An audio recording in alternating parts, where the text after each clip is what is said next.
아멘.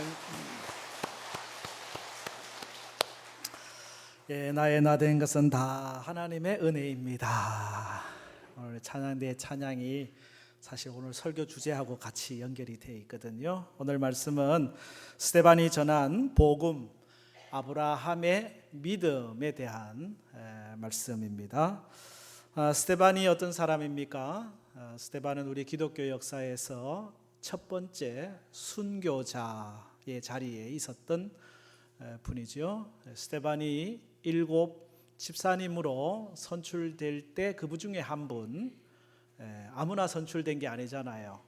성령 충만한 사람. 왜냐? 교회의 일은, 주의 일은 사람의 생각과 경험과 지식으로 하는 게 아니기 때문에 하나님의 영 성령이 충만해야 주의 일을 할 수 있기에 성령 충만한 사람이 제1 조건이었습니다. 성령 충만하고 지혜가 있고, 그 지혜란 하나님의 말씀을 분별할 수 있는 분별력이죠. 판단력이죠. 그리고 칭찬받는 사람, 다시 말하면 믿음이 교회 안에서만 아니라 삶의 자리에서도 그대로 일치되게 드러나가지고 사람들로부터 인정을 받았다는 얘기죠. 칭찬을 받았다는 얘기죠. 성령 충만하고 지혜가 있고 칭찬받는 사람으로서 7 집사의 한 분이었던 스데반, 그분은 단순히 교회 안에서의 구제의 일만 한 게 아니고 사도들처럼 똑같이 표적과 기사를 나타내는 놀라운 하나님의 사역자였고, 오늘 성경 7장을 읽어보면요, 아주 성경에도 정통했어요. 하나님의 말씀을 아주 깨뚫고 있었던 그런 신실한 하나님의 사람이었다는 사실을 보게 됩니다. 참 멋있는 분, 스데반 참 귀한 분, 우리 신앙의 하나의 모델 같은 분이라고 할 수가 있어요. 오늘 이 스데반이 복음 전도를 하는데 설교이면서 동시에 유언이라고 할 수가 있죠. 유언이라는 것은 죽기 전에 마지막 남기는 말 아닙니까? 사실 스데반이 오늘 이 복음 전도, 이 설교를 하고 그렇게 순교하게 되거든요. 마지막 말이 되고 말거든요. 설교 잘하면 죽을 수도 있겠구나. 죽을 수도 있는 설교를 해야 되겠구나, 그런 생각을 하면서 이 말씀을 묵상하게 됩니다. 생의 마지막을 어떻게 보내느냐 참 중요하잖아요, 그죠? 길게 오래 사는 것도 중요하지만 어떤 내용을 가지고 어떻게 삶을 마무리하느냐 참 중요한데, 스데반의 삶은 마지막 복음을 전하다가 그 복음과 함께 그렇게 하나님 앞에 서게 되는 모습입니다. 신학적으로 보면은 이 스데반의 설교는 사도 바울 신학의 하나의 기초가 되거든요. 사도 바울 신학의 뿌리가 바로 이 스데반의 오늘 이 복음 전도 설교에 기인한다라고 할 수가 있습니다. 구약을 해석하는 눈이 같거든요. 사실 이 스데반의 순교 현장에 사울이 있었습니다. 바울이 있었습니다. 그리고 그 설교를 다 들었습니다. 그리고 그 자리에서는 그 설교 이 이야기에 대하여 별로 못마땅하게 생각했거든요. 또 왜 저런 이야기를 하나, 스데반이 전혀 딴소리를 하고 있다라고 생각을 했던 것 같아요.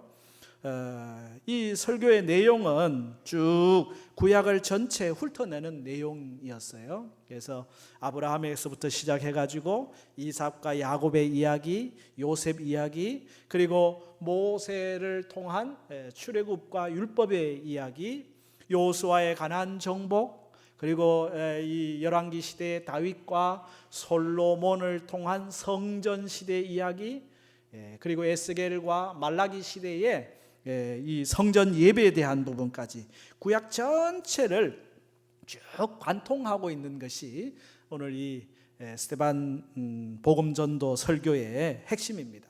이 내용은 그렇습니다.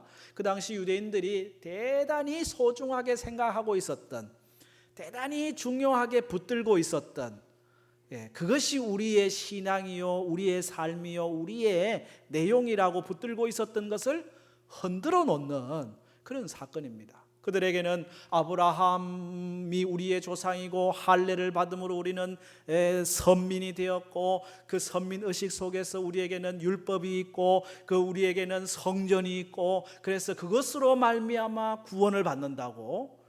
성전이 있기 때문에, 율법이 있기 때문에, 아브라함이 있기 때문에, 모세가 있기 때문에 그것으로 우리는 구원을 받는다고 생각을 하고 있었거든요. 그런데 지금 스데반을 통해 가지고 우리의 구원이 율법에 있는 게 아니고, 우리의 구원이 성전에 있는 게 아니고, 우리의 구원이 아브라함의 후손이라고 하는 그 자체에 존재하는 게 아니라는 거예요. 아브라함 놀랍지요. 그 아브라함이 우리의 신앙의 조상이 된다는 거 귀한 거지요.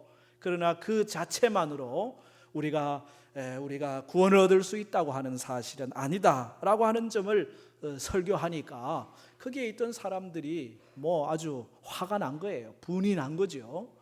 그래서 돌로 치게 되는 일이 일어났습니다. 당시 이 이스라엘은 로마 총독 하에 있었지만은 정치 종교적으로는 자치를 허용받았어요.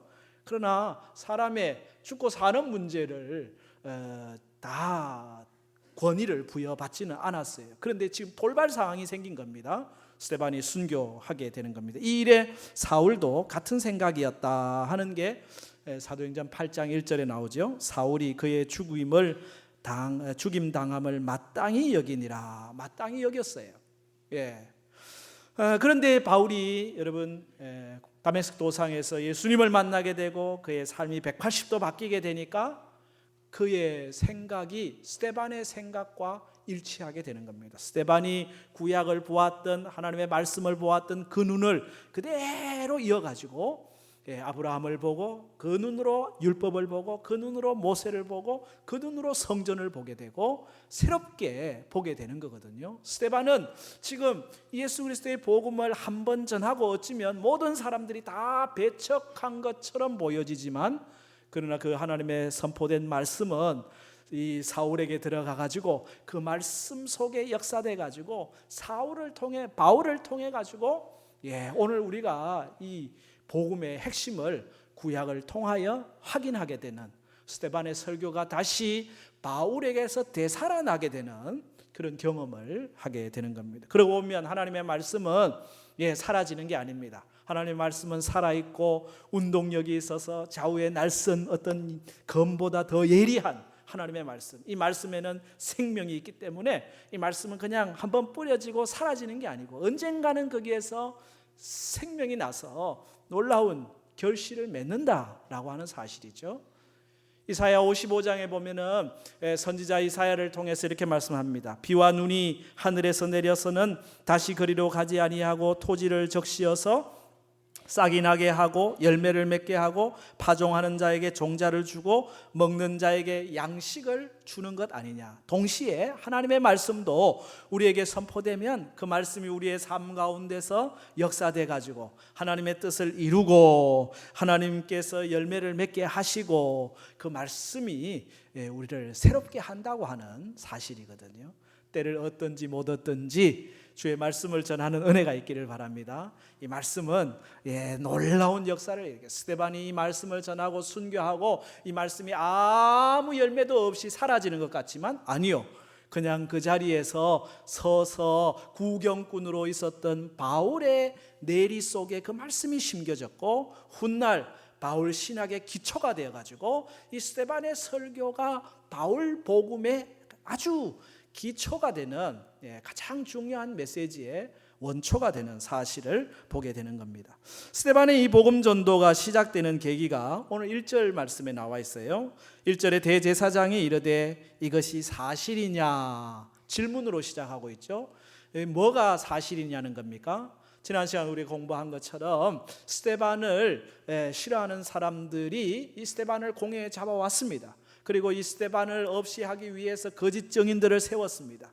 스데반이 모세와 율법을 폐하려고 합니다. 하나님에 대하여 모독하는 말을 합니다. 성전을 헌다고 얘기합니다. 십자가에 죽은 예수를 전합니다. 이러면서 아주 스데반을 이렇게 위기에 몰아넣거든요. 상당히 지금 위기의 상황입니다. 사실이냐 대제사장이 묻습니다. 이 사실에 대하여 예라고 대답하게 되면 예수님처럼 어쩌면 죽음을 맞이할 수도 있는 절박한 불안한 위기의 상황이라고 할 수가 있죠. 바로 이 위기 상황 속에서 스데반은 입을 열어 복음을 전하는 거예요. 예수 그리스도의 생명의 구원의 복음을 전하는 겁니다. 전도의 기회라고 하는 것은 언제나 우리한테 편안하고 모든 것이 갖추어졌을 때가 아니에요. 때를 얻든지 못 얻든지 어느 순간에든지 우리에게 주어진 복음을 전하게 될 때 거기에 놀라운 역사가 일어나는 거거든요. 여기 그의 전도 설교는 아브라함의 이야기로 시작된다는 거, 이게 하나의 또 중요한 관점입니다.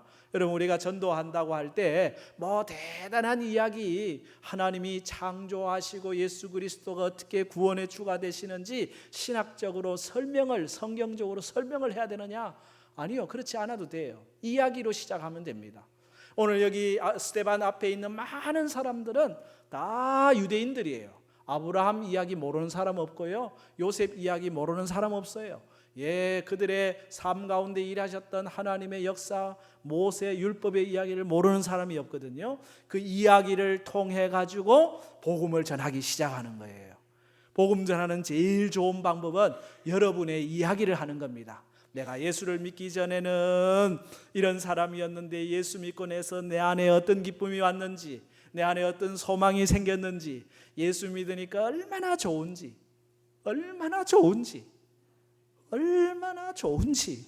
그 얘기하면 되는 거지 뭐 다른 얘기할 필요가 없어요. 우리 집안이 예수 믿기 전에는 어떤 집안이었느냐?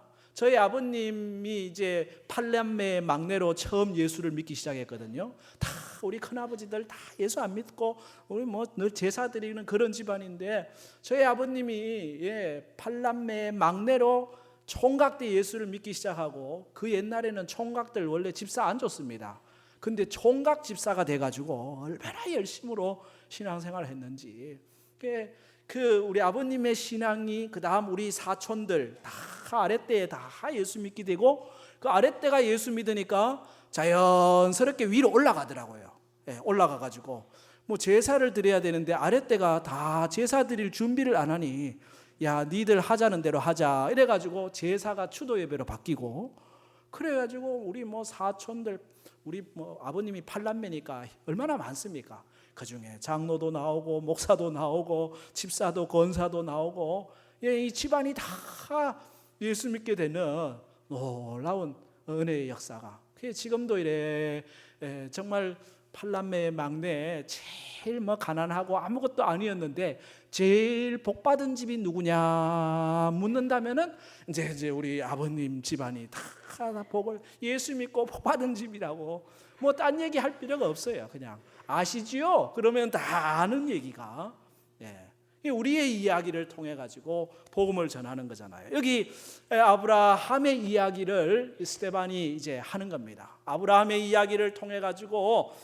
하나님의 놀라운 은혜의 복음의 역사를 이야기하는데, 아브라함 복음의 핵심은 뭐냐면요, 아브라함의 삶의 주어가 하나님이었다라고 하는 겁니다. 하나님이 아브라함을 아브라함 되게 하셨다라는 사실이거든요. 오늘 보면 2절에 스데반이 이르되 여러분 부형들이여 들으소서. 우리 조상 아브라함이 하란에 있기 전 메소포타미아에 있을 때에 영광의 하나님이 그에게 보여. 영광의 하나님이 아브라함에게 나타나셨습니다. 그리고 말씀하십니다. 내 고향과 친척을 떠나 내가 내게 보일 땅으로 가라 하시니, 아브라함이 갈대아 사람의 땅을 떠나 하란에 가다가 그의 아버지가 죽음에, 그 다음 또 하나님이 주어가 나오지요. 그를 거기서 너희 지금 사는 이 땅으로 옮기셨느니라. 아멘. 유대인들은 아브라함을 아주 위대한 우리 조상으로, 혈육의 조상, 믿음의 조상으로 아브라함을 높이 떠받듭니다. 우리는 아브라함의 후손들이야. 우리 조상 중에 조상이 아브라함이야. 아브라함에 대한 자긍심이 얼마나 대단한지 좋지요. 저 조상에 대하여 자긍심 가져야 되지요.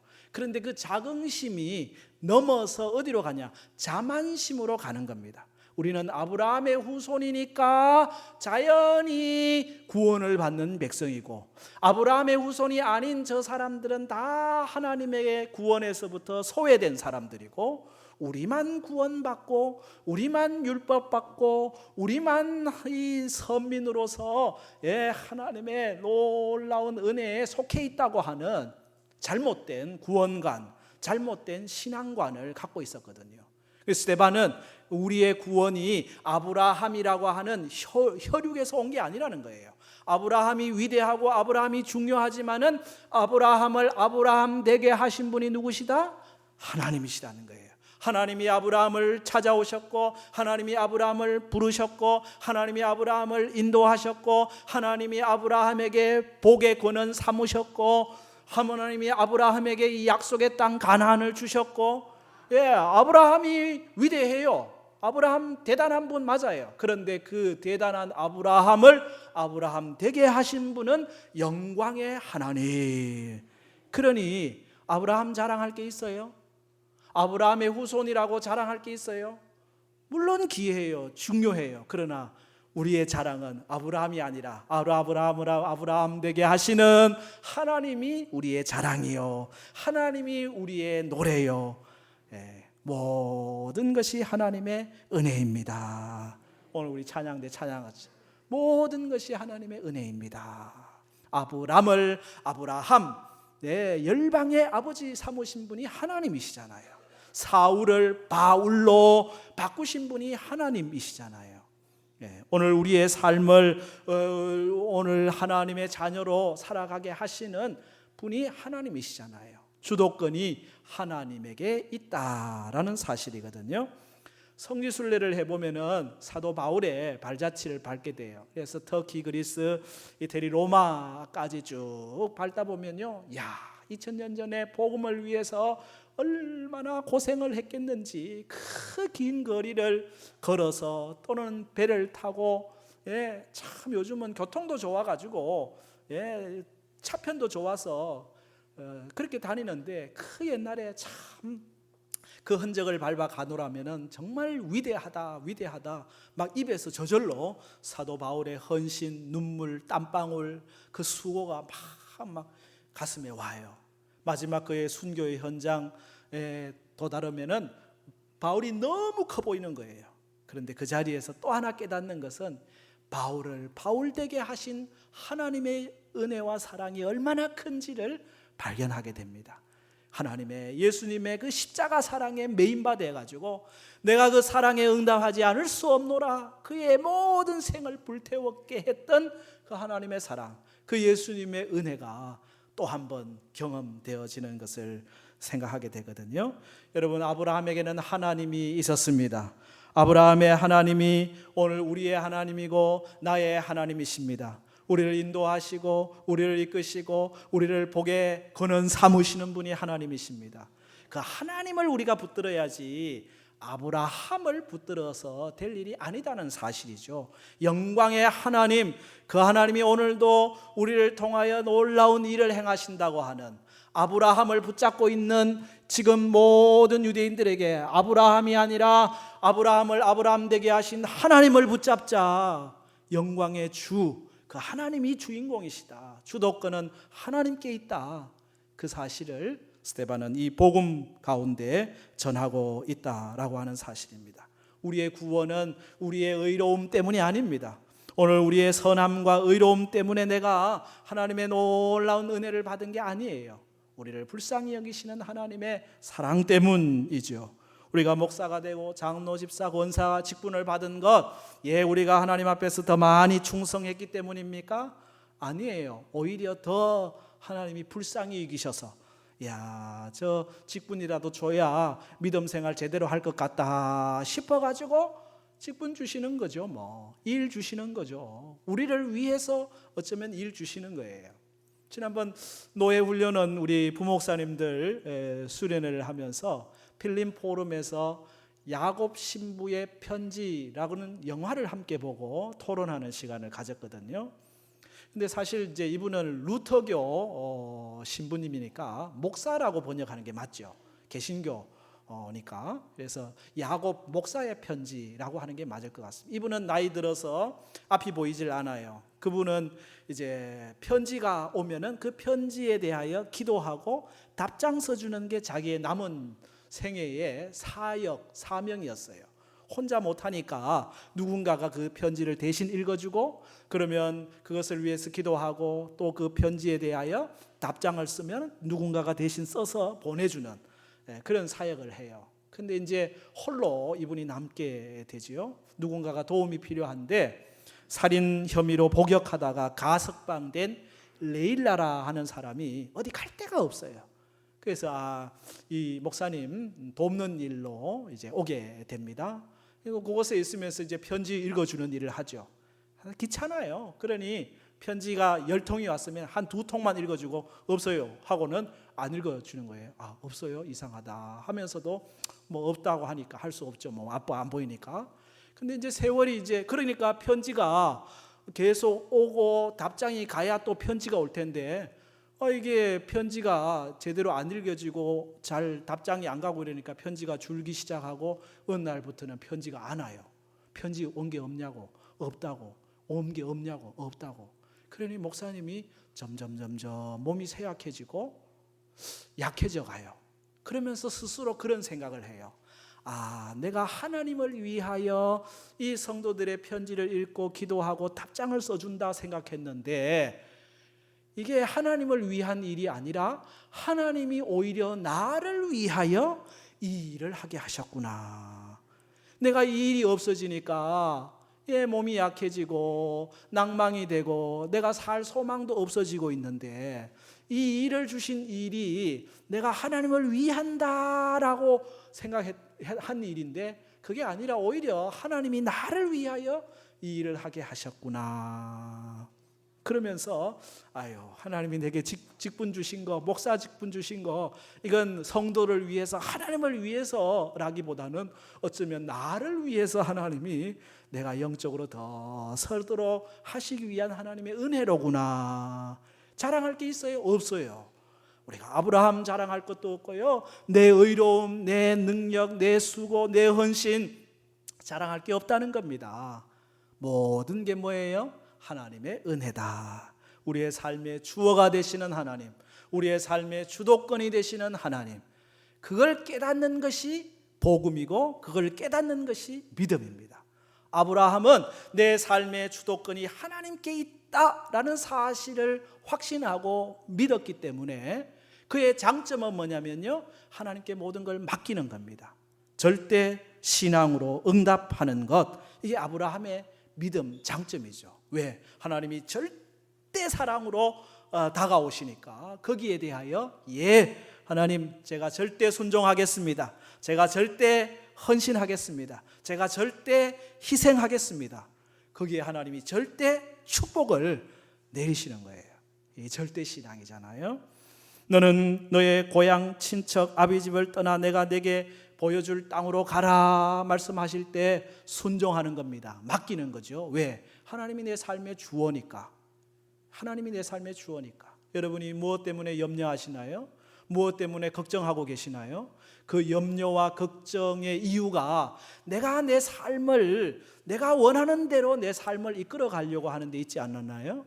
하나님이 내 삶의 주어이십니다. 하나님이 우리 자녀의 주어가 되십니다. 하나님이 우리 가정의 주어가 되십니다. 하나님이 이끌어 가십니다 라는 믿음에 우리가 맡김으로 절대 순종으로 응답한다면 거기에 참 평화가 있지 않겠어요?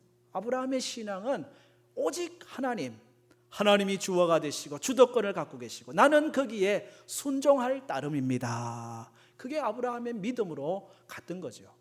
우리가 본받을 신앙이 있다면 그 아브라함의 순종, 아브라함의 그 헌신이죠. 믿음으로 나아가는 거예요. 우리에게는 믿음도 있고 이성도 있잖아요. 인간적인 판단도 있잖아요.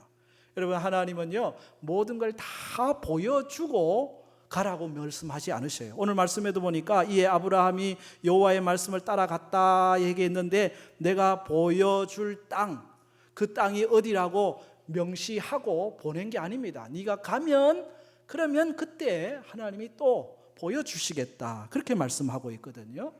그렇습니다. 믿음이라고 하는 것은요, 우리가 다 알고 다 보고 가는 게 아닙니다.